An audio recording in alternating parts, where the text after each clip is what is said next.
तो एनिमे की शुरुआत होती है और हम एक जानवर को देखते हैं जो कि एक डेंजुंग के अंदर होता है, पर असल में ये एक इंसान था पहले। इसे यहाँ पे इसके साथियों ने धोखा देके इसे मार गिराया। उसके बाद उसे यहाँ पे उन लोगों ने चट्टान से नीचे फेंक दिया, जिस वजह से इसकी मौत हो गई। पर ये इस दुनिया में दोबारा से रीइंकार्नेट हो गया है और ये इस बात को समझ जाता है। तब ये अपने सिस्टम को देखता है, जिससे इसे पता चलता है ये एस रैंक का बेनमुद बन चुका है, यानी कि एक ऐसा जानवर जो कि पूरे एक टाउन को अकेले ही खत्म कर सकता है। पर ये सोचता है कि पहले लाइफ में वो एक नाइट हुआ करता था जो कि इंसानों को बचाया करता था, अब वो एक बेनमुद बन चुका है।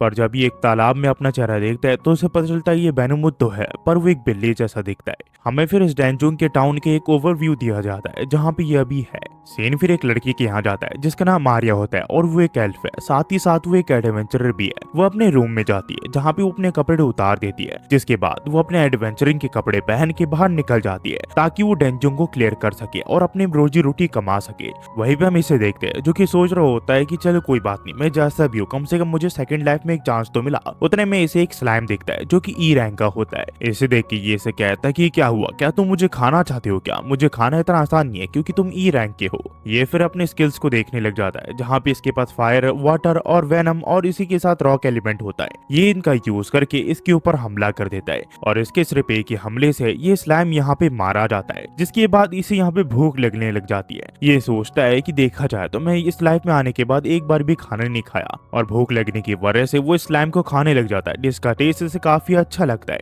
इसे खाने के बाद इसे स्टोरेज मिल जाती है जो कि इसे इसका सिस्टम बताता है। इसके बाद ये अपने स्टोरेज को यूज करके देखता है जिसमें ये स्लाइम को रख देता है और ये कहता है ये काफी ज्यादा कन्वीनियंट है। वहीं पे हम यहाँ पे आर्या को देखते हैं जो कि डेंजुंग की यहाँ पे आ चुकी होती है। और अगर आप में से कोई भी यहाँ पे एनी वर्ल्ड में न्यू हो तो मैं आपको बता दूं कि एडवेंचर यहाँ पे डेंजुंग में जाता है ताकि वो अपनी रोजी रोटी कमा सके। वहीं पे हम यहाँ पे डेंजुंग के अंदर देखते हैं जहाँ पे हम एक वाइबन को देखते हैं जो कि इसके सामने होता है और ये इसे मार गिराता है, जिसके बाद वो इसे खाने लग जाता है। इसे खाते ही यहाँ पे इसे एक और नई स्किल मिल जाती है जो कि फ्लाइट होती है, जिसका यूज करके ये यहाँ पे उड़ सकता है। इसके बाद इसकी मुकाबला यहाँ पे एक मॉनिटर से होता है जो कि सी रैंक का होता है। ये इसे भी मार गिराता है और इसे मारने के बाद इसके पास दो स्किल आ जाती है, एक फायर बॉल और एक आइस स्किल। इसका मुकाबला ऐसे करते हुए काफी सारे मॉन्स्टर से होती है जिन्हें मार के ये उनकी स्किल लेने लग जाता है, जिनमें से एक आयरन बॉडी भी होती है जो कि इसने गोलम को मार के ली होती है। वहीं पे ये आगे बढ़ता है तो इसे एक ट्रेजर दिखता है। उसे देख के ये काफी एक्साइटेड हो जाता है क्योंकि पिछली लाइफ में एज अ नाइट इसे कभी भी ट्रेजर नहीं मिला होता है। ये उस बॉक्स के पास चले जाता है, पर असल में तो ये एक टेलीपोर्टेशन वाली चीज होती है, जिस वजह से ये एक अपर लेवल में टेलीपोर्ट हो जाता है और उसके सामने एक अर्थ ड्रैगन आ जाता है जो कि इसी की तरह एस रैंक का होता है। वो यहाँ पे इसे कहता है कि तुम्हारी हिम्मत कैसी मेरी इस जगह में इन्वेड करने की,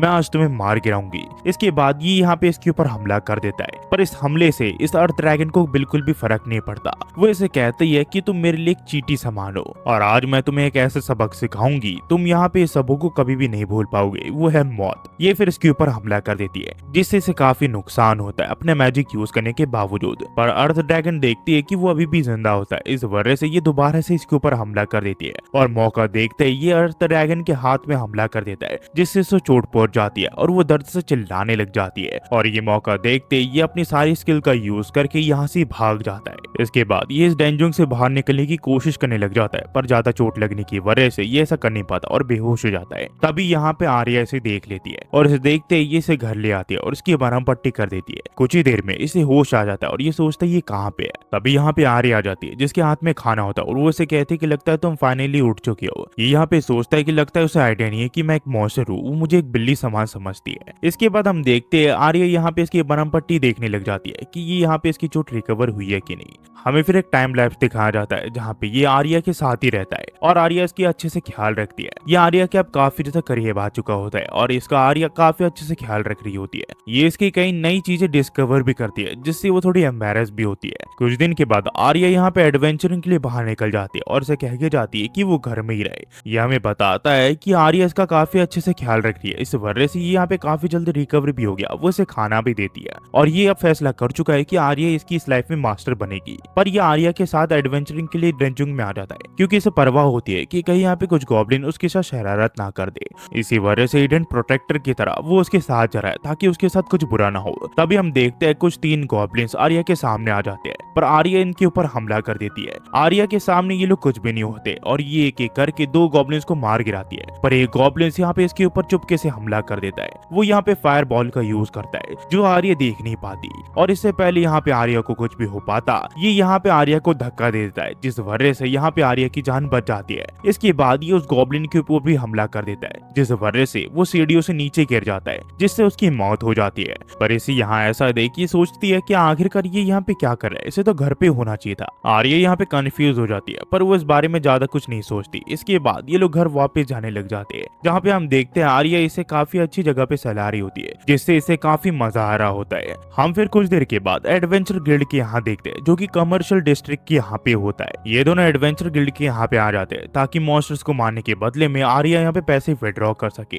तभी यहाँ पे कुस्मान नाम के एक आदमी आ जाता है, जो कि काफी बदमाश आदमी होता है। ये यहाँ पे इसे कहता है कि मैं तुमने एक बार पूछ चुका हूँ ना, तुम इसका जवाब क्यों नहीं दे रही? क्या तुम मेरी पार्टी को ज्वाइन करना चाहती हो क्या? ये इसे कहती कि नहीं, मैं अभी तुम्हारी पार्टी को ज्वाइन नहीं करना चाहती। ये फिर इसकी प्राइवेट पार्ट पे हाथ लगाने लग जाता है, पर तभी ये इसके हाथ में काट देता है, जिस वजह से कुस्मान को दर्द होने लग जाता है और ये इसे कहता है कि आखिरकार ये किस तरह के बीस्ट है। तभी ये इसकी मुंह पे चढ़ के इसकी मुंह पे स्क्रैच मार देता है, जिससे कुस्मान को काफी ज्यादा दर्द होता है और वो काफी प्राउडली आर्या के बूथ में जाके बैठ जाता है ताकि वो दिखा सके कि आखिरकार बॉस कौन है। तभी यहाँ पे आनरोल नाम का एक आदमी आ जाता है, जो कि गिल्ड का रिसेप्शनिस्ट होता है और वो इसी के साथ फॉर्मल एडवेंचर भी रह चुका है, जो कि बी रैंक का है। वो इसे कहता है कि आखिरकार तुम कर क्या रहे हो? क्या तुम्हारी मुझे कंप्लेंट ऊपर वालों से करनी पड़ेगी क्या? इसकी बात सुन के ये यहाँ से भाग जाता है। ये फिर आनरोल्ड का शुक्रिया करती है, पर वो इसे कहता है कि कोई नहीं, तुम मेरी मदद कभी भी मांग सकती हो अगर वो तुम्हें दोबारा से परेशान करे तो। इसके बाद ये इसे कहता है कि तुम सचमुच एक नाइट की तरह हो, तुमने यहाँ पे आर्या को प्रोटेक्ट किया। आर्या से बताती है कि हाँ, इसने आज मुझे 2 बार बचाया है। ये फिर इसका नाम तामा रखती है। आनरोल्ड फिर यहाँ पे आर्या को उसका रिवॉर्ड देता है और उसे कहता है कि तुम ऐसे ही करती रही तो तुम्हारा जल्दी ही प्रमोशन हो जाएगा। इसके बाद आर्या यहाँ पे तामा को छेड़ने लग जाती है, जिससे तामा को काफी मजा आ रहा होता है। वो यहाँ पे उसकी काफी अच्छी जगहों पे हाथ लगा रही होती है और इससे इसे काफी अच्छा लग रहा होता है।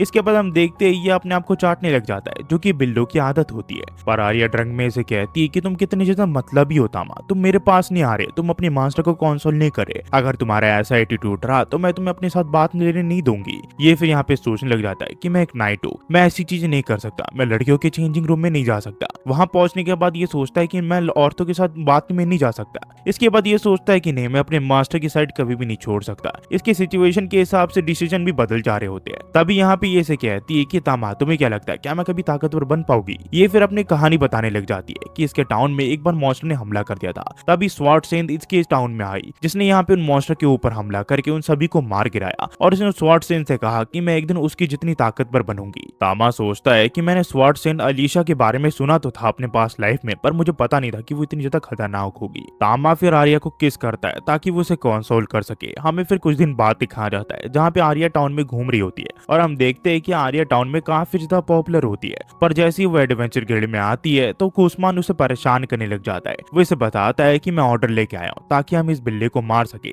और ये यहाँ पे एक बैरन से है तो इसका ऑर्डर इसे मानना ही पड़ेगा। इसके बाद सुन के आर्या कहती कि नहीं, मैं तुम्हें यहाँ पे तामा को मारने नहीं दूंगी, वो काफी अच्छा जानवर है, उसमें तुम्हारी गलती थी। तभी कुस्मान कहता है कि हम इस चीज को ड्यूल के साथ भी सुलझा सकते हैं, पर हाँ, इसमें एक कंडीशन है कि अगर मैं जीत गया तो तुम्हें मेरी वाइफ बनना पड़ेगा। अगर तुम्हें ये मंजूर है तो हम ड्यूल के लिए चल सकते हैं। इसके बाद सुन के सभी लोग समझ जाते हैं कि आर्या को फंसाने की कोशिश कर रहा है, पर आर्या यहाँ पे तामा को बचाने के लिए इसकी ड्यूल को यहाँ पे एक्सेप्ट कर लेती है। ये लोग फिर ड्यूल वाले एरिया में आ जाते हैं जहाँ पे आर्नोल्ड इन दोनों को ड्यूल के यहाँ पे रूल्स बता देता है। तभी कुस्मान चिल्लाते हुए कहता है कि मुझे पता है मैं इससे ज्यादा ताकतवर हूँ, इसी वजह से मैं चाहता हूँ कि कोई इसका साथ दे ताकि एक फेयर फाइट की तरह लगे, ना कि यहाँ पे एक वन साइडेड बैटल, पर कोई भी यहाँ पे सामने नहीं आता। तभी कुस्मान देखता है कि तामा यहाँ पे आर्या का साथ देने के लिए सामने आ जाता है और इस चीज की मंजूरी आर्नोल्ड और आर्या दोनों ही दे देते हैं। इसके बाद यहाँ पे इन लोगों के बीच में बैटल शुरू हो जाती है, जहाँ पे आर्नोल्ड जैसे यहाँ पे ओके करता है तो तामा कुस्मान की तरफ बढ़ने लग जाता है ताकि वो उसके ऊपर हमला कर सके। पर कुस्मान इससे ज्यादा ताकतवर होता है क्योंकि अपनी स्किल का यूज नहीं कर सकता। अगर इसने अपनी स्किल का यूज कर दिया तो वो यहाँ पे एक्सपोज हो जाएगा और बिना स्किल के इसे हराना नेक्स्ट टू इम्पॉसिबल है। उतने में यहाँ पे आर्या भी कुस्मान के ऊपर हमला कर देती है, पर कुस्मान काफी आसानी से इसके हमले को डॉज कर देता है और उसे नुकसान पहुंचा देता है। और इसे कहता है कि क्या हुआ, तुम्हारे अंदर इतनी ही ताकत है क्या। ये फिर यहाँ सोचने लग जाते हैं कि अगर उसने जल्दी कुछ नहीं किया तो ये इसके मास्टर को हरा देगा। आर्या फिर अपने वेपन की मदद से कुजमान के ऊपर हमला कर देती है, पर कुजमान यहाँ पे काफी ताकतवर होता है। वो इसे कहता है कि लगता है मुझे तुम्हें सबक सिखाने पड़ेगा कि तुम्हें कैसा बिहेव करना चाहिए। ये फिर आर्या के ऊपर एक वार करने लग जाता है, जिसकी वजह से आर्या इसके सामने नहीं टिक पाती और उसकी तलवार दूर जाके गिर जाती है। कुजमान की मुंह से फिर पानी टपकने लग जाता है और वो इसे कहता है कि आर्या अब तुम मेरी हो, तुम्हें मेरे होने से कोई नहीं रोक सकता। और ये चीज तामा देख रहा होता है। वो सोचता है क्या मुझे अपनी स्किल का यूज करके इसके ऊपर हमला कर देना चाहिए। वही कुजमान कहता है कि अब तुम्हें हार मान लेनी चाहिए क्योंकि अब तुम मेरे सामने नहीं जीत सकती। ये फिर इसके ऊपर हमला कर देता है, पर तभी यहाँ पे तामा आ जाता है जो कि अपनी आयरन बॉडी का यूज करता है, जिस वजह से इसकी तलवार टूट जाती है और वो उसी के साथ एथर हैलो का यूज करता है, जिसकी वजह से ये यहाँ पे काफी दूर जाके गिरता है। इसे यहाँ पे काफी ज्यादा चोट आती है और ये यहाँ पे पेड़ में लटक जाता है। उतने में यहाँ पे एक तलवार इसके प्राइवेट पार्ट में आके लग जाती है, पर तामा को स्किल का यूज करते देख सभी लोग हैरान होते हैं और इसी के बारे में बात करने लग जाते हैं। वही तामा सोच रहा होता है बेशक ये लोग मुझे मार दे, पर कम से कम मैंने अपने मास्टर को तो बचा लिया, मैंने अपने नाइट के तौर पर अपना फर्ज निभा दिया है। वहीं पे यहाँ पे आनरोल कहता है कि अगर ये इंसानों की भाषा समझ सकता है और ये एलिमेंट यूज कर सकता है तो इसका मतलब ये एलिमेंटल कैट है। इनमें से किसी को भी समझ में नहीं आता कि तामा यहाँ पे एक बीस्ट है। सभी लोग सोच रहे होते हैं कि वो एक एलिमेंट कैट है जो कि यहाँ पे मैजिक का यूज कर सकता है। आनरोल्ड फिर आर्या को इस ड्यूल का विनर घोषित कर देता है। हम फिर कुछ दिन बाद देखते हैं जहाँ तामा हमें बताता है कि वो एक बैनमुत है जो कि एस रैंक का है और इस लड़की ने गलती से उसे एक बिल्ला समझ लिया है, पर वो इसी एल्फ गर्ल के साथ रहेगा एक पेट की तरह। तामा को ये लाइफ काफी अच्छी लग रही होती है क्योंकि वो काफी अच्छी जगह पे बैठा होता है, उसे काफी अच्छा लग रहा होता है। एपिसोड की शुरुआत होती है और हम आर्या को देखते हैं जिसके ऊपर यहाँ पे तामा चढ़ा हुआ होता है। यहाँ पे आर्या उसे गुड मॉर्निंग कहती है। इसके बाद तामा यहाँ पे उसके कान में यहाँ पे गुदगुदी करने लग जाता है, पर इससे आर्या का यहाँ पे मूड बन जाता है और वो तामा को कहती है क्या तुम दोबारा से वो चीज कर सकती हो क्या। ये यहाँ पे सोचने लग जाता है कि आखिर क्या ये किस तरह की एल्फ है। इसके बाद तामा हमें बताता है कि वो एक समय पे यहाँ पे नाइट हुआ करता था, पर मरने के बाद कुछ कारणों की वजह से उसका रीइंकार्नेशन हुआ है एस रैंक की मॉन्स्टर बैनमुद के तौर पर उसके बावजूद उसे यहाँ पे एक बिल्ली समझ लिया गया और उसे एक पेट की तरह उसकी यहाँ पे मालिक ने रख लिया और उसने कसम खा ली कि वो किसी भी हाल में अपने मास्टर को हमेशा बचा के रखेगा। सीन फिर ब्लैक स्मिथ वोल्कैन के स्टोर के यहाँ पे जाता है जहाँ पे हम वोल्कैन को देखते हैं जो कि यहाँ पे एक तलवार को सिर्फ पीटे जा रही होती है ताकि वो उसे अच्छे से बना सके। यहाँ पे आर्या तामा को लेकर आ जाती है और उससे यहाँ पे बात करने लग जाती है। थोड़ी देर में यहाँ पे वोल्कैन आ जाती है जो कि एक ब्लैक स्मिथ प्लस यहाँ पे सी रैंक एडवेंचर है। वोल्कैन यहाँ पे तामा को देख के कहती है कि मैंने इसके बारे में काफी कुछ सुना है, क्या ये वही है क्या। आर्या इसे कहती है कि हाँ ये तामा है, ये बेबी एलिमेंट कैट है जिसे मैंने अपने पेट के तौर पर लिया है। ये इसे कहती है ये तो काफी ज्यादा क्यूट है, क्या मैं इसे यहाँ पे होल्ड कर सकती हूँ क्या। ये कहती कि हाँ। इसके बाद जब ये इसे होल्ड कहती है तो इसे कहती कि मेरा ऐसे ही सपना है कि मुझे भी ऐसी एक कैट मिले। पर यहाँ पे तामा सोच रहा होता है कि मैं एक नाइट हुआ करता था, पता नहीं मास्टर के लिए मुझे क्या क्या करना पड़ेगा। वोल्कैन फिर इसे कहती है कि मैं अभी तुम्हारे वेपन के ऊपर काम कर रही थी। तो ये इसे कहती है कि वोल्कैन क्या तुम यहाँ पे तामा के लिए एक आर्मर बना सकती हो क्या। ये इसे कहती है कि क्रीचर आर्मर ये तो काफी बढ़िया रहेगा, मैं अभी उसके ऊपर काम शुरू कर देती हूँ। और हम देखते हैं ये तामा का मेजरमेंट लेके उसके लिए यहाँ पे बनाने लग जाती है। पर तामा एक ग्रोइंग कैट है तो उसी हिसाब से इसके लिए यहाँ पे इसे आर्मर बनाना पड़ेगा ताकि भविष्य में उसे उससे सूट कर जाए। और कुछ देर के बाद तामा के लिए वो उसकी यहाँ पे आर्मर बना देती है और इसे कहती है कि मुझे इसके लिए आर्मर बना के काफी अच्छा लगा, ये इसमें काफी अच्छा लग रहा है। वही तामा सोच रहा होता है कि ये क्राफ्टिंग काफी अच्छा करती है, भविष्य में मैं भी इसकी काफी मदद करूंगा। ये फिर इसे कहती है कि मैंने तुम्हारे स्वॉर्ड को काफी लाइट तो कर दिया पर मुझे नहीं लगता कि मैं इसे ज्यादा लाइट कर सकती हूँ। आर्या कहती कि हाँ तुमने इसे काफी बार रिफॉर्ज किया पर ये मुझे सूट नहीं कर रहा। ये फिर इसे कहती कि मेरे पास एक आइडिया है, हम लोग यहाँ पे एक पार्टी क्यों फॉर्म नहीं करते। जब मैं देख लूंगी कि आखिरकार तुम्हें क्या प्रॉब्लम आ रही है स्वॉर्ड को यूज करने में तो मैं उसे यहाँ पे अच्छे से बना पाऊंगी। ये लोग फिर यहाँ पे डैंजुंग में आ जाते हैं जहाँ पे वोल्कैन यहाँ पे एक ही वार से यहाँ पे गॉब्लिन्स को हरा देती है। ये देख के ये लोग हैरान होते हैं क्योंकि वोल्कैन सचमुच काफी ताकतवर होती है। उतने में एक गॉब्लिन यहाँ पे वोल्कैन के ऊपर अपने फायर अटैक कर देता है पर वोल्कैन को कुछ नहीं होता। वो यहाँ पे एन्चेंटमेंट का यूज करती है जिससे वो और ज्यादा ताकतवर हो जाती है और वो दोबारा से इसके ऊपर हमला कर देती है और सिर्फ एक ही वार से ये गॉब्लिन यहाँ पे मारा जाता है। वोल्कैन फिर इसे कहती है कि चलो इसे रैप अप करके तुम्हारी स्वॉर्ड की टेस्टिंग करते कि आखिरकार तुम्हारी स्वॉर्ड में क्या प्रॉब्लम आ रही है। उतने में यहाँ पे एक और कहा जाता है तो वोल्कैन इसे कहती है कि आर्या अब तुम्हारी बारी है। ये इसे कहती है कि हाँ, पर वो सचमुच काफी ज्यादा डिस्गस्टिंग है। पर इसके बावजूद आर्या अपनी स्वॉर्ड का यूज करके उसके ऊपर हमला कर देती है पर वो ऑर्क जो है वो ताकतवर होता है और आर्या की इसकी जो स्पीड है वो काफी स्लो होती है इन स्वॉर्ड्स की वजह से। इसी वजह से वो और इसके ऊपर हमला करने लग जाता है, पर उससे पहले तामा यहाँ पे अपनी मैजिक का यूज करके इसे बचा लेता है और मौका देख के आर्या इसके सर पे ऊपर हमला कर देती है, जिस वजह से और मारा जाता है। वल्कन फिर से कहती है कि मैं समझ गई, तुम्हारी स्वॉर्ड है वो काफी ज्यादा भारी है, इसी वजह से तुम्हारी मूवमेंट स्लो हो रही है।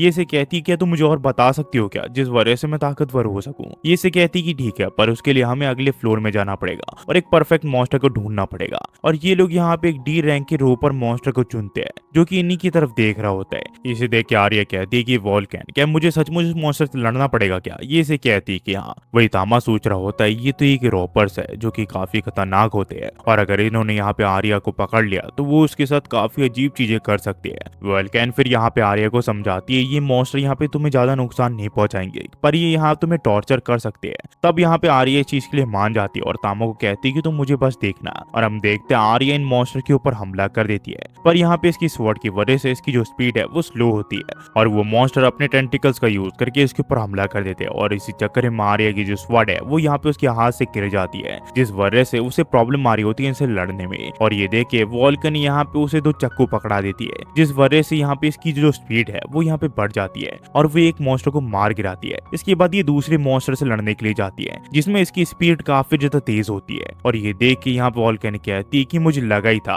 कि नाइफ्स उसे ज्यादा सूट करते हैं। कुछ देर के बाद यहाँ पे जो आर्या है वो अपनी पूरी पावर का यूज करके उस मॉन्स्टर के ऊपर हमला कर देती है और उसके यहाँ पे टेंटिकल्स काट देती है। पर ये इसकी सबसे बड़ी भूल थी क्योंकि उसके अंदर से यहाँ पे काफी मिल्क निकलता है जो कि आर्या के ऊपर गिर जाता है और उसे काफी अजीब लगता है। और ये देख के ये से कहती कि ये करने का हक सिर्फ तामा को है, आखिरकार तुम्हारी हिम्मत कैसी हुई ये करने की। इसके बाद आर्या अपनी स्पेशल मूवमेंट का यूज करके इसे यहाँ पे टुकड़ों में बांट देती है और ये मॉन्स्टर मारा जाता है। वोल्कन फिर यहाँ पे तामा को लेकर उसकी तरफ बढ़ने लग जाती है, पर तभी तामा यहाँ पे इस मॉन्स्टर को खा के नए स्किल पाने की कोशिश करता है और इनमें यहाँ पे इसके पास स्किल भी आ जाती है रोपर की। पर इसमें सबसे ज्यादा खास होता है क्रॉस ब्रीड जो कि काफी स्पेशल है। इस बारे में आपको आगे पता चलेगा कि ये क्या है। वही आर्या यहाँ पे इस मॉन्स्टर के ऊपर हमला करते हुए कह रही होती है कि ये हक सिर्फ तामा को है, आखिरकार तुमने ऐसा क्यों किया। इसे ऐसी हालत में देख के वोल्कन और तामा काफी ज्यादा शौक में होते हैं। ये फिर से बताती है कि दरअसल उसने स्वॉर्ड सेंध को देख के यहाँ पे स्वॉर्ड को लिया था, पर उसे कभी नहीं पता था कि उसके लिए यहाँ पे नाइफ बेटर है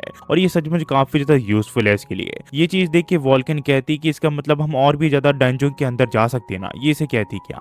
कुछ देर के बाद ये लोग एक ऐसी जगह आ जाते हैं जहाँ पे फिलोसोफर स्टोन रखा होता है, जिस वजह से यहाँ मॉन्स्टर नहीं आते और यहाँ पे नहाने की भी जगह होती है, जिस वजह से ये दोनों यहाँ पे कपड़े खोल के तामा के साथ नहाने लग जाते हैं। तामा सोचता है कि वो एक नाइट है और वो ऐसी चीजें नहीं कर सकता, वो इन दोनों के साथ नहीं नहा सकता, पर फिर भी इसे नहाना पड़ता है और उसका एक्सप्रेशन बिल्कुल चेंज हो जाता है। आर्या फिर से पूछती कि तुम्हारी यूजुअल पार्टी का क्या हुआ, तुम तो हमेशा उनके साथ रहा करती थी ना। ये से बताती कि दरअसल उन दोनों को एक दूसरे से प्यार हो गया, जिस वजह से चीजें ऑकवर्ड हो गई और यहाँ पे हमें पार्टी को डिसमेंटल करना पड़ा। पर आर्या जैसे कि तुम्हें पता है कि एलिमेंट कैट जो है वो क्रॉस ब्रीड कर सकती है दूसरे क्रिएचर्स के साथ। इसके बाद सुन के तामा कहता है कि क्रॉस ब्रीड, हाँ इस बारे में मैंने तो अपने सिस्टम में सुना था। और ये चीज देख के हैरान होता है कि दूसरे क्रिएचर्स के साथ क्रॉस ब्रीड कर सकता है। वोल्कन फिर से कहती कि तामा जब ग्रो हो जाएगा तो वो गर्मा गर्मी में पता नहीं तुम्हारे साथ क्या कर दे, तुम्हें सावधान रहना पड़ेगा। पर तामा कह रहा होता है कि नहीं, मैं कभी ये नहीं करूंगा। पर आर्या वोल्कन को कहती है कि ये सुनने में तो काफी बढ़िया लग रहा है, मैं इसे ट्राई करना चाहती हूँ। ये फिर तामा को पकड़ती है और उसे कहती कि तामा तुम जल्दी बड़े हो जाओ, मैं तुम्हें अपना फर्स्ट टाइम देना चाहूंगी। इसकी बात सुन के वोल्कन कहती कि मुझे कभी नहीं लगा था कि मेरी दोस्त ऐसी होगी। हम फिर कुछ देर बाद देखते हैं जहाँ पे हमें यहाँ पे सी रैंक के मिनोटॉर को दिखाया जाता है जो कि यहाँ पे किसी चीज की रखवाली कर रहा होता है। इसे देख के यहाँ वोल्कन कहती कि आर्या तुम उसके ऊपर हमला कर सकती हो, मैं तुम्हें बैकअप दूंगी। और वो ऐसे ही करती है, वो अपनी चाकू की मदद से इसके ऊपर हमला कर देती है, पर वो अकेली काफी नहीं होती, तो यहाँ पे वोल्कन भी उसका साथ देने के लिए आ जाती है और उसके ऊपर हमला कर देती है। उतने में आर्या भी यहाँ पे इसके ऊपर हमला कर देती है, पर ये काफी ताकतवर होता है और उसके एक हमले से यहाँ पे चट्टान यहाँ वोल्कन की तरफ गिरने लग जाती है। पर इससे पहले उसके ऊपर वो गिरते तामा यहाँ पे आ जाता है जो कि अपनी मैजिक का यूज करके उन चट्टानों को दूर फेंक देता है। उतने में यहाँ पे आर्या भी उस मॉन्स्टर के ऊपर हमला करके उसके छाती को फाड़ देती है, जिस वजह से वो मारा जाता है। पर आर्या को विश्वास नहीं हो रहा होता कि उसने एक सी रैंक के मॉन्स्टर को हराया है। वह वोल्कन यहाँ पे तामा से काफी इंप्रेस हो चुकी होती है क्योंकि उसने उसकी जान बचाई होती है। ये दोनों फिर आंड्रोल्ड के पास आ जाते हैं और उसे बताते कि इन लोगों ने यहाँ पे मिनोटॉर को हराया है। और ये देख के आंड्रोल्ड आर्या की तारीफ करता है और उसे कहता है कि जब तुम पहली बार इस शहर में आई थी मुझे लगा नहीं था कि तुम इतनी जल्दी इतनी ताकतवर बन जाऊंगी। ये दोनों फिर अपनी जीत की खुशी पे यहाँ पे एक दूसरे को पार्टी देती है और ये दोनों काफी खुश होती है और आर्या वोल्कन का शुक्रिया करती है आज जो कुछ भी यहाँ पे उसने उसके लिए किया होता है। वो अल्कने से कहती कि तुमने भी मेरे लिए काफी कुछ किया और मुझे सचमुच तुम्हारे साथ काफी मजा आया, पर मैं सोच रही थी कि हम तीनों मिलकर यहाँ पे एक असली पार्टी को फॉर्म क्यों नहीं कर लेते, उसमें मुझे काफी मजा आएगा और मैं भी यहाँ पे तुम्हारे साथ ताकतवर बन पाऊंगी। साथ ही साथ यहाँ पे तामा का जो यहाँ पे आर्मर है उसे भी मैं यहाँ पे मेंटेन कर पाऊंगी। इसके बाद सुन के आर्या इससे कहती है कि ये चीज मैंने पहले कभी भी नहीं की, मुझे नहीं पता कि आखिरकार ये कैसे काम करते हैं। उतने में यहाँ पे तामा इन दोनों का हाथ पकड़ के यहाँ पे एक साथ रख देता है और अपना भी हाथ इनके ऊपर रख देता है और एक पार्टी फॉर्म कर लेता है। आर्या फिर इस चीज को एक्सेप्ट कर लेती है। इसके बाद ये से कहती है कि आज हम पूरी रात ड्रिंक करेंगे और इंजॉय करेंगे। हम फिर कुछ देर बाद देखते हैं जहाँ पे ये दोनों एक दूसरे के साथ चिपके हुए होते हैं और उनके बीच में यहाँ पे तामा होता है जो कि सोच रहा होता है कि आखिरकार वो यहाँ पे किस चीज में फंस गया। दोनों तरफ यहाँ पे बलून्स होते हैं। तभी सिस्टम इसे बताता है कि सेकंड फॉर्म में अभी इवॉल्व हो सकता है अगर ये चाहे तो। ये चीज देख के तामा सोचता है कि क्या ये मेरा फर्स्ट फॉर्म है, इसका मतलब अगर मैं पूरी तरह इवॉल्व हो गया तो मैं सचमुच एक बड़ा ताकतवर वेनूत मच जाऊंगा और मेरा सेकंड फॉर्म शायद हो सकता है इससे थोड़ा खतरनाक हो और इससे थोड़ा बड़ा हो। पर मैं नहीं चाहता कि मेरी मास्टर के साथ मैं अपनी लाइफ अभी एंड कर दूं। मैं यहाँ पे अपने मास्टर के साथ घूमना चाहता हूँ और वो ऐसे ही करता है, वो इवॉल्व होने के ऑप्शन को छोड़ देता है। हम फिर एक दिन देखते हैं जहाँ पे आर्या और तामा कुछ खाने के लिए जा रहे होते हैं क्योंकि इन दोनों को भूख लगी होती है। उतने में ये दोनों देखते हैं कि कुछ लोग यहाँ पे एक लड़की को परेशान कर रहे होते हैं। वो एक छोटी बच्ची होती है। यहाँ पे आर्या इन दोनों से कहती है कि आखिरकार तुम दोनों यहाँ पे क्या कर रहे हो। पर जैसे ये दोनों यहाँ पे तामा को देखते हैं उसे वो लोग पहचान जाते हैं कि ये यहाँ पे एलिमेंट वाला कैट है जिसने यहाँ पे कसमस को हराया है। ये चीज देख के ये दोनों काफी घबरा जाते हैं और डर के मारे इन दोनों से माफी मांग के यहाँ से भाग जाते हैं। फिर जब आर्या उस बच्ची से बात करती है तो उसे पता चलता है उसका नाम लाला है और वो एक यहाँ पे ऑर्फन है। इसके बाद सुन के आर्या से कहती कि अगर तुम चाहो तो मेरे साथ आ सकती हो। ये फिर यहाँ पे इसे चर्च के यहाँ ले आती है जहाँ पे और भी इसके जैसे काफी सारे बच्चे होते हैं जो कि आर्या को देख के उसके पास आ जाते हैं। इसका मतलब वो सभी बच्चे आर्या को जानते हैं। आर्या फिर यहाँ की नन से बात करते है, उसे सारी चीजें बता देती है और नन उस बच्ची को एक्सेप्ट कर लेती है और साथ ही साथ वो बच्ची भी यहाँ पे काफी ज्यादा खुश होती है। उसे ये चर्च काफी पसंद आया होता है। वही तामा आर्या को ये करते हुए देख ये फैसला कर लेता है कि वो हमेशा आर्या को सपोर्ट करेगा चाहे वो काम से रिलेटेड क्यों ना हो। फिर हम कुछ समय बाद देखते हैं जहाँ पे तामा कहता है कि मेरे आंखों के सामने जो नजारा है वो सचमुच काफी बढ़िया है, पर एक नाइट के तौर पर मुझे ये नजारा नहीं देखना चाहिए, ये बिल्कुल गलत है। ये लोग फिर आंडोल के पास आ जाते हैं और यहाँ पे आंडोल एक पटाखा फोड़ता है और इसे कहता है कि कांग्रेचुलेशन, तुम एक सी रैंकर बन चुकी हो, तुमने काफी मेहनत की है। इसकी बात सुन के ये काफी ज्यादा खुश होते हैं और वोल्कन इसे कांग्रेट्स करती है। आंडोल फिर इसे कहता है कि मुझे कभी नहीं लगा था कि तुम इतनी जल्दी इतने बढ़िया प्रोग्रेस करोगी, तुम सचमुच एक काफी बढ़िया एडवेंचर बनने वाली हो। तब ये लोग देखते कि काफी सारे एडवेंचरर को इसके टेबल के यहाँ पे आ चुके होते हैं जो देख के आर्या से पूछती कि ये सब क्या है। आंडोल से कहता है कि मेरे हिसाब से ये इमरजेंसी क्वेस्ट है। दरअसल मैंने बात सुनी है कि लेनहार्ड नाम के एक टाउन में काफी सारे लोग यहाँ पे अचानक से गायब हो रहे हैं और लोग कह रहे हैं ये काम शायद से डीमंस का है। डीमंस काफी आबादी में वहाँ पे आ रही है और वो कुछ ना कुछ तो प्लान कर रहे हैं और इंसानों की इसकी कोई भी खबर नहीं है।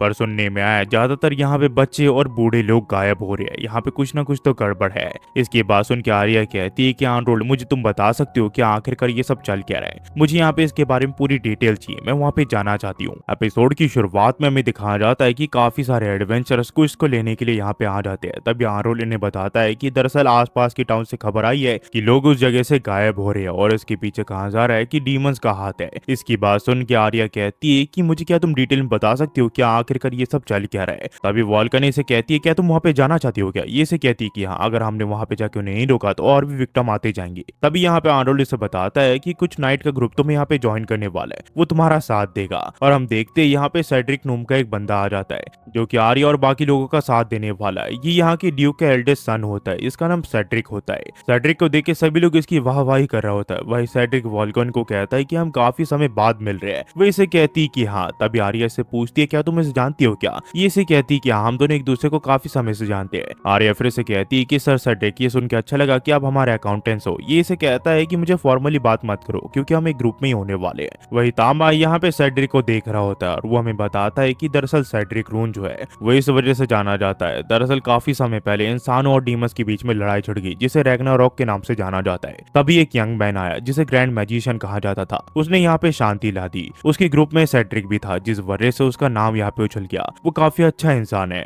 आर्या फिर इसे पूछती है कि हमारा ग्रुप छोटा नहीं है मॉन्स्टर और डीमन से लड़ने के लिए। ये इसे कहता है ऐसी कोई बात नहीं है, हम भी हमारे और भी पार्टी मेंबर्स है जो कि हमें ज्वाइन करेंगे। वही आनरोल्ड यहाँ पे सेटिक से चिपक रहा होता है तो सेटिक उसे ये करने के लिए मना करता है। ये देख के आर्या कहती है कि कहीं ये दोनों उस चीज में तो नहीं है ना। वोल्कन इसे कहती है कि हाँ ये दोनों उसी चीज में है। हमें फिर अगले दिन दिखाया जाता है जहाँ पे आर्या तैयार हो जाती है, पर तामा इसकी दिल की धड़कन सुन के समझ जाता है कि वो काफी नर्वस है क्योंकि ये पहली बार है कि वो सचमुच किसी ताकतवर डीमन से लड़ने के लिए जा रही है। पर वो खुश भी होती है क्योंकि वो यहाँ पे हीरोज के साथ ट्रैवल करने वाली है। तामा फिर यहाँ पे इसे किस करने लग जाता है ताकि उसका ध्यान भटका सके। आर्या फिर इसे कहती है कि मैं धीरे धीरे तुम्हें समझते जा रही हूँ कि आखिरकार तुम क्या कहना चाहते हो, सचमुच तुम काफी अच्छे कैट हो। इसके बाद ये तामा के होठों को किस कर लेती है। ये देख के यहाँ पे तामा शर्मा जाता है और वो सोचता है कि मास्टर आखिरकार आपने मेरे साथ ये क्या कर दिया। तभी आर्या इसे कहती है कि तुम सचमुच काफी अच्छे हो, तुम्हारा शुक्रिया मुझे शेयर करने के लिए। और इसके बाद सुन के तामा कहता है कि नहीं मैं ऐसी चीजों से डिस्ट्रैक्ट नहीं हो सकता। इसके बाद ये लोग अपने सफर के लिए निकल जाते हैं जहाँ पे हम देखते हैं सेटिक आगे बैठा होता है ताकि वो सबको लीड कर सके। वही अंदर हम यहाँ पे देखते हैं कि एक डैनी नाम का बंदा होता है और उसके साथ माइन भी होता है जो कि अपने आप का इंट्रोडक्शन देते हैं। यहाँ पे दो लड़कियां और होती है जो कि आर्या को अपने आप से इंट्रोड्यूस करवाती है। इसके बाद आर्या तामा और अपने बारे में इन्हें बताती है और बताती है कि तामा एक एलिमेंटल कैट है।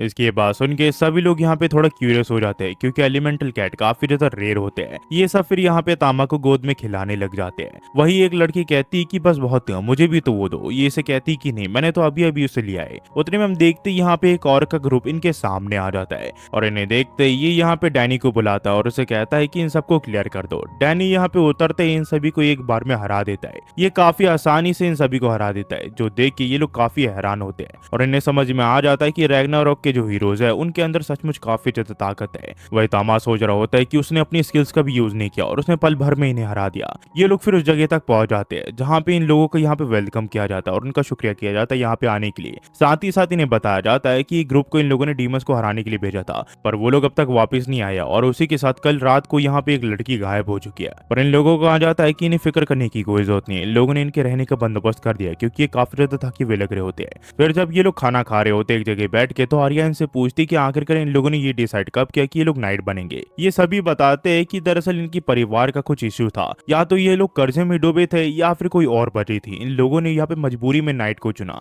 आर्या इनके बात सुन के कहती कि मुझे माफ कर दो, मुझे सोच समझ के यहाँ पे कुछ बोलना चाहिए था। ये लोग इसे बताते हैं कि इसे फिक्र करने की कोई जरूरत नहीं है क्योंकि इन लोगों ने अपना कर्जा उतार दिया और ये लोग अब काफी ज्यादा खुश है। तभी सेटिक इसे बताता है कि मेरे फादर ने मुझे कहा कि एक लड़की से शादी करके अपने परिवार को चलाओ, पर मैं लड़कियों में बिल्कुल भी इंटरेस्टेड नहीं हूँ। इसी वजह से मैंने पार्टी को ज्वाइन कर लिया क्योंकि मेरे पास कुछ और करने के लिए था नहीं। इसकी बात सुन के आर्या और वोल्कन थोड़ी हैरान हो जाती है। फिर हम देखते ये लोग यहाँ पे नहाने के लिए जा रहे होते हैं। तभी आर्या तामा को देखती है और इसे कहती कि तुम भी हमारे साथ आने के लिए आ रहे हो। पर इन्हें देख के तामा सोच रहा होता है कि एज अ नाइट मैं यहाँ पे लस्टफुल चीजों में नहीं घुस सकता। उतने में यहाँ पे वोल्कन को भी अजीब लगने लग जाता है और वो उसे कहती कि प्लीज मेरे सामने से चले जाओ। ये फिर सोचने लग जाती है कि आखिरकार मैं तामा के सामने कपड़े उतारने में शर्मा क्यों रही हूँ। फिर हम देखते ये सभी लोग मिलकर यहाँ नहाने लग जाते हैं और साथ ही साथ आर्या भी यहाँ पे तामा को नहलाती है जिसमें तामा को काफी मजा आ रहा होता है। उतने में दोनों लड़कियां यहाँ पे आ जाती है जो कि इससे पूछती है क्या तामा को पानी से फर्क नहीं पड़ता क्या। ये इसे कहती कि नहीं, उसे काफी अच्छा लगता है। तामा को फिर पीछे बैठा दिया जाता है और वो यहाँ पे प्राइम नंबर गिनने लग जाता है। पर इन सभी की यहाँ पे साइज देखी बिल्कुल हैरान होता है, वो शॉक हो जाता है। फिर हम देखते हैं सभी लड़कियां यहाँ पे हॉट स्प्रिंग में उतर जाती है और एक दूसरे को छेड़ने लग जाती है और आवाज करने लग जाती है। वही दूसरी ओर यहाँ पे डैनी और माइन अपने आप पे कंट्रोल नहीं कर पाते और वो सेटिक को कहते हैं कि हम तो जा रहे हैं, तुम्हें आना है तो आ जाओ, पर वो मना कर देता है। इसके बाद ये लोग लड़कियों के हॉट स्प्रिंग के यहाँ पे आ जाते हैं, पर इससे पहले ये इनमें से किसी को भी देख पाए तभी यहाँ पे तामा आ जाता है जो कि ईथर हाउलिंग का यूज करके इन दोनों को हॉट स्प्रिंग के यहाँ पे भेज देता है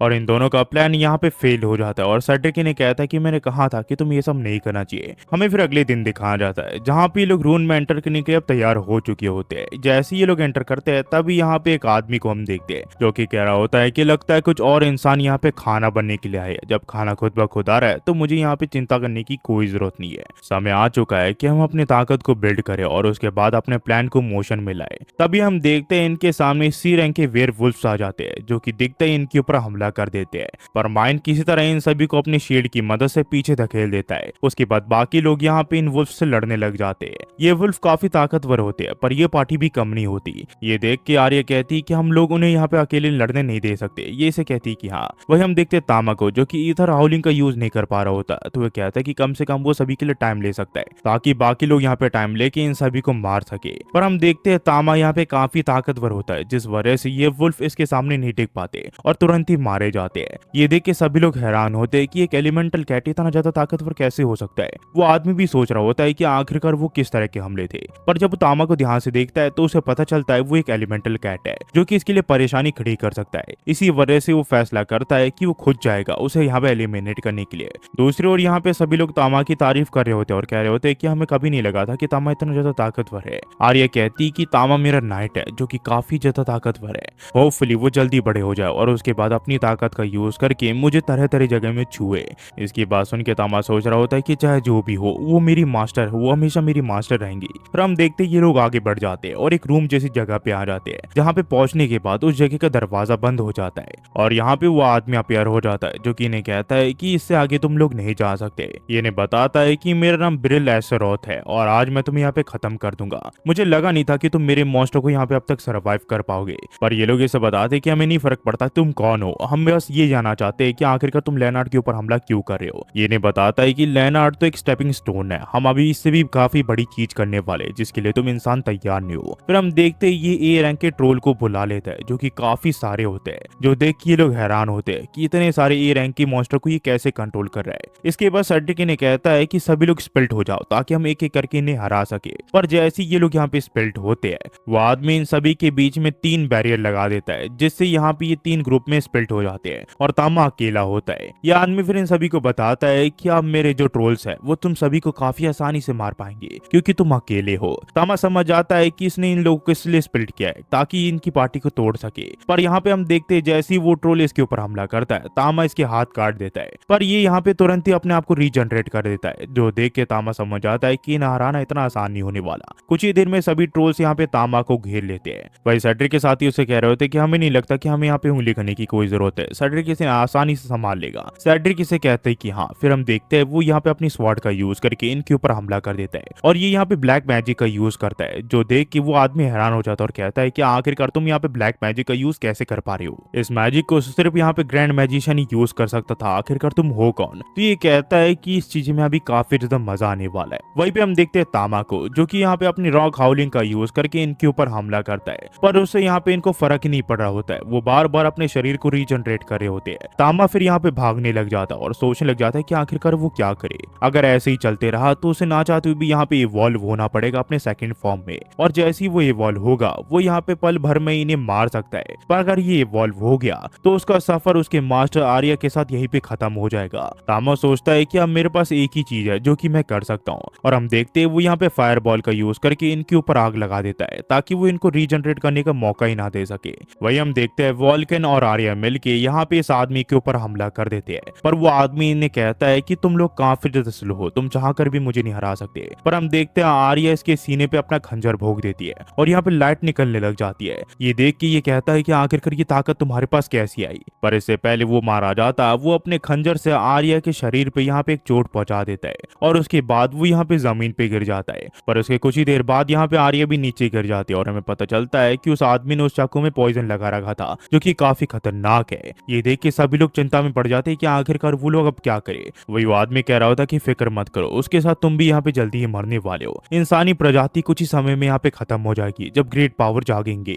और ऐसा कहते हुए ये यहाँ पे एक स्टैचू बन जाता है। वहीं पे हम देखते हैं आर्या को जिसके शरीर में पॉइजन काफी तेजी से फैल रहा होता है और वो काफी दर्द में होती है। ये देख के ये लोग आर्या को एक शील्ड में बैठा देते हैं और उसे यहाँ से ले जाने लग जाते हैं। पर वापस आने के बाद डॉक्टर इन्हें बताता है कि उसके पास सिर्फ आधा ही दिन बचा है। ये बात सुन के वॉल्कन कहती है कि नहीं, हम आर्या को मरने नहीं देख सकते, यहाँ पे कोई ना कोई एंटीडोट होगा इसका। ये लोग इसे बताते हैं कि हाँ, इसका एक मेथड है जिससे इस पॉइजन को तोड़ा जा सकता है, पर उसके लिए आप लोगों को यहाँ पे अर्थ ड्रैगन की आई को लाना पड़ेगा। इनके बात सुन के ये लोग कहते हैं कि अगर हम एक साथ मिल जाए तो हम अर्थ ड्रैगन को हरा सकते हैं। पर यहाँ पे ये इसे बताता है कि हमारे पास टाइम नहीं है अर्थ ड्रैगन को ढूंढने के लिए, हमें नहीं लगता कि हम यहाँ पे अर्थ ड्रैगन को ढूंढ भी पाएंगे। वही आर्या यहाँ पे दर्द में होती है तो ये लोग इसे कहते हैं कि हम यहाँ पे इसे पेन रिलीफर दे रहे हैं, पर यहाँ पे हमने जल्दी कुछ नहीं किया तो यहाँ पे दर्दनाक मौत मरेगी। और आर्या को दर्द में देख तामा यहाँ पे अपनी मैजिक का यूज करके यहाँ से निकल जाता है ताकि वो अर्थ ड्रैगन से उसकी आई को लेके आ सके। तामा यहाँ सोच रहा होता है कि उसकी मास्टर ने उसके लिए हर कुछ किया, उसके यहाँ पे डेथ से भी बचाया, और वो हर चीज करेगा जिससे वो अपने मास्टर को बचा सके। और हम देखते हैं तामा यहाँ पे अर्थ ड्रैगन के पास आ जाता है तो अर्थ ड्रैगन इससे पूछती कि तुम यहाँ पे किस लिए वापस आए हो। ये इसे कहता है कि इस बार मैं तुम्हें मारने के लिए आई हूँ और तुम्हारा आंख लेने के लिए आया हूँ। इसकी बात सुन के वो गुस्सा हो जाती है और कहती है कि तुमने अपना साइज देखा भी है, तुम मेरे सामने एक कीड़े समान हो, मैं तुरंत ही तुम्हें मार सकती हूँ। तामा इसे बताता है कि हाँ तुमने बिल्कुल सही कहा, तुम मुझे तुरंत हरा सकती हो, पर जल्दी ये सब कुछ चेंज हो जाएगा। और हम देखते हैं तामा यहाँ पे अपने सेकंड फॉर्म में इवॉल्व हो जाता है और इवॉल्व होते ही वो एक बड़ा सा बेनोमुथ बन जाता है और वो इसके ऊपर हमला कर देता है। पर वो अर्थ ड्रैगन अपने पावर्स का यूज करके इसे शॉक दे देती है और उसी के साथ इसके ऊपर हमला कर देती है और उसके गर्दन को पकड़ लेती है और उसे कहती है कि मुझे लगा था कि इस फॉर्म में तुम ताकतवर बनोगे, पर तुम तो पहले जैसे ही कमजोर हो। पर तभी हम देखते हैं तामा यहाँ पे अपनी मैजिक का यूज करके इसके सर के ऊपर हमला कर देता है,